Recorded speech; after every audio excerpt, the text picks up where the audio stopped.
Você já notou como está cada vez mais comum ver pessoas morando nas ruas das grandes cidades?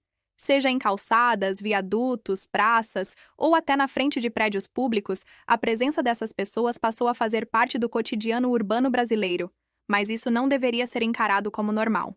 Hoje a gente vai se aprofundar num tema de grande relevância social e que pode muito bem aparecer tanto em questões objetivas quanto como tema central de uma redação: o crescimento da população em situação de rua no Brasil. Ao longo dos próximos 40 minutos, a gente vai analisar com profundidade as causas que explicam esse aumento, os desafios enfrentados por quem vive nessa realidade e o que pode ser feito, por governos, pela sociedade e até por cada um de nós, para transformar esse cenário. Se prepara, porque o conteúdo de hoje é daqueles que não só caem na prova, mas que também te fazem enxergar o mundo com outros olhos. Vamos começar com os dados mais recentes. Segundo o Instituto de Pesquisa Econômica Aplicada, o IPEA, o Brasil ultrapassou a marca de 280 mil pessoas em situação de rua. Isso mesmo, são mais de 280 mil brasileiros sem um teto fixo, vivendo em abrigos improvisados ou dormindo ao relento. Esse número representa um aumento de cerca de 140% em relação a pouco mais de uma década atrás. A pandemia de Covid-19, que começou em 2020, foi um dos fatores que acelerou esse crescimento, já que milhões de pessoas perderam seus empregos e muitas famílias inteiras foram despejadas por não conseguirem pagar aluguel. Mas é importante deixar claro que essa situação não começou com a pandemia. Ela apenas agravou um problema que já era estrutural. E esse é o primeiro ponto importante. A população em situação de rua não cresce por acaso, mas sim como consequência de políticas públicas falhas, de desigualdades históricas e da exclusão social. Mas o que leva uma pessoa a ir parar na rua? Esse é um dos pontos centrais da nossa discussão. As causas são múltiplas e geralmente se entrelaçam. A primeira delas é a pobreza extrema. Quando uma pessoa não tem renda suficiente para garantir alimentação, moradia e acesso básico à saúde, ela vai ficando cada vez mais vulnerável. Se essa condição se prolonga por meses ou anos, o risco de ir parar na rua aumenta drasticamente. Outro fator é o desemprego. Em um país onde a informalidade domina o mercado de trabalho e o salário mínimo mal cobre as necessidades básicas, perder o emprego pode significar perder tudo.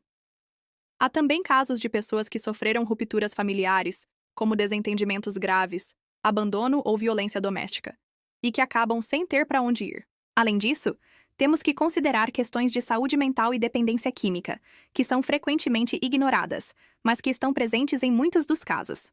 Um ponto essencial para entender essa realidade é a relação entre moradia e dignidade. A Constituição Federal de 1988 garante, no artigo 6º, o direito à moradia como um direito social fundamental. Isso significa que, em teoria, todo cidadão brasileiro tem o direito de viver sob um teto, com segurança e dignidade. Mas, na prática, esse direito não é cumprido. O déficit habitacional no Brasil é enorme. Segundo a Fundação João Pinheiro, são mais de 5 milhões de moradias em falta. Ou seja, milhões de famílias vivem em condições precárias, em favelas, cortiços, ocupações irregulares, ou pior, nas ruas. E não dá para falar de população em situação de rua sem mencionar o acesso à moradia.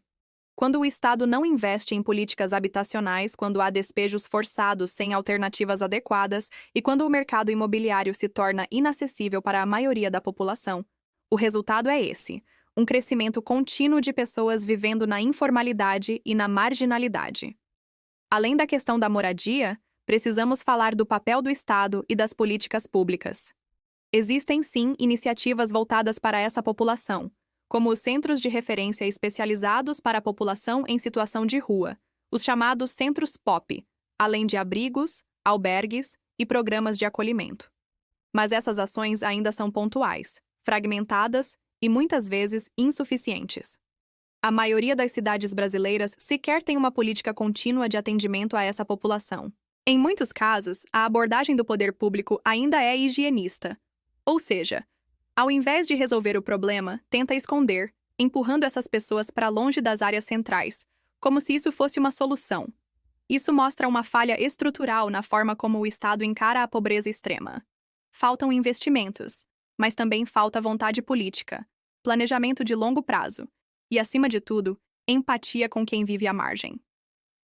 E agora vamos dar uma pausa aqui para fazer um paralelo com o que pode cair no Enem ou no vestibular.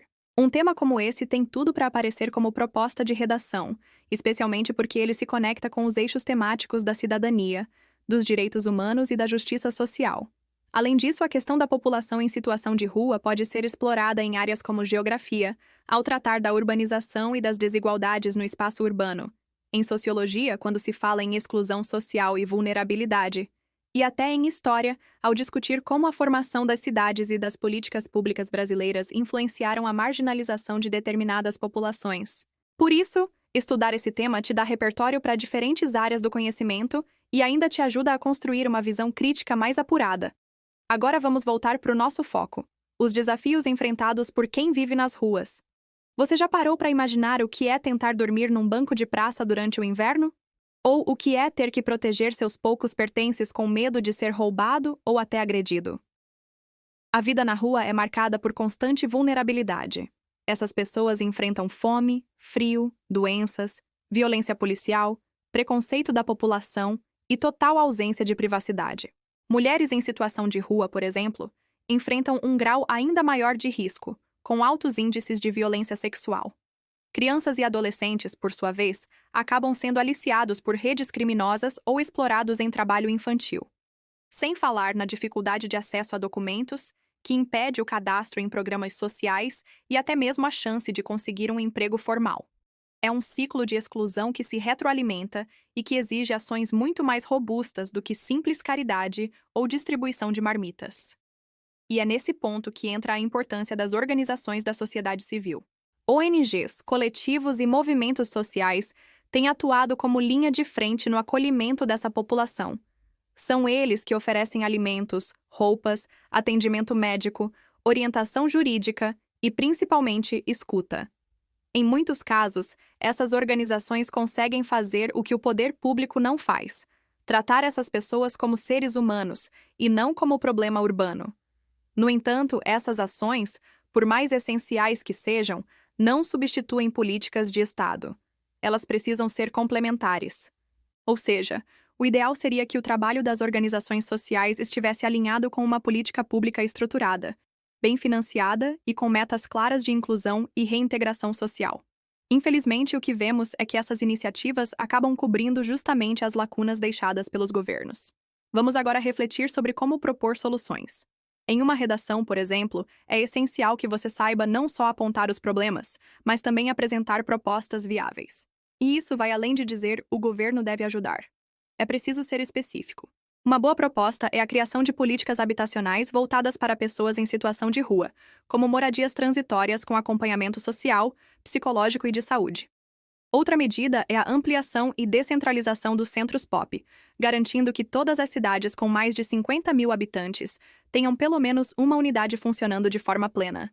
Também é importante investir em capacitação profissional e inclusão no mercado de trabalho. Programas de renda básica e assistência continuada também podem ajudar a romper esse ciclo de exclusão. E tudo isso precisa vir acompanhado de campanhas educativas para combater o preconceito e promover a empatia.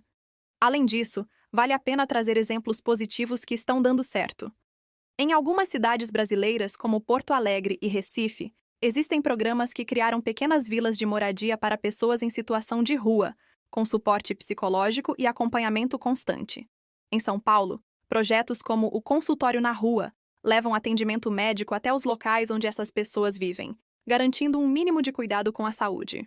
No exterior, países como Finlândia implementaram a política conhecida como Housing First, que oferece moradia sem pré-condições a quem está na rua, e só depois trabalha questões como emprego e saúde mental.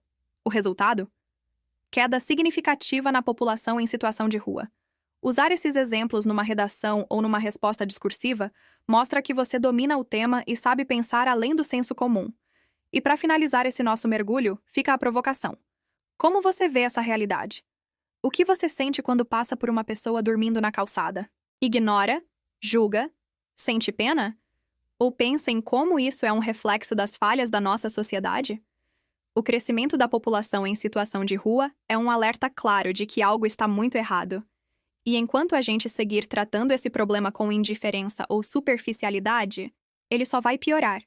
Como futuros profissionais, eleitores Cidadãos ativos, temos a responsabilidade de cobrar políticas mais eficazes, apoiar iniciativas sociais e, acima de tudo, olhar com mais humanidade para quem perdeu quase tudo, menos a esperança.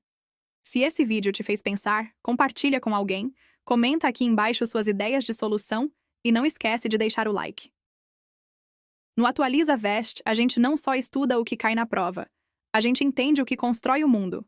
Até o próximo vídeo!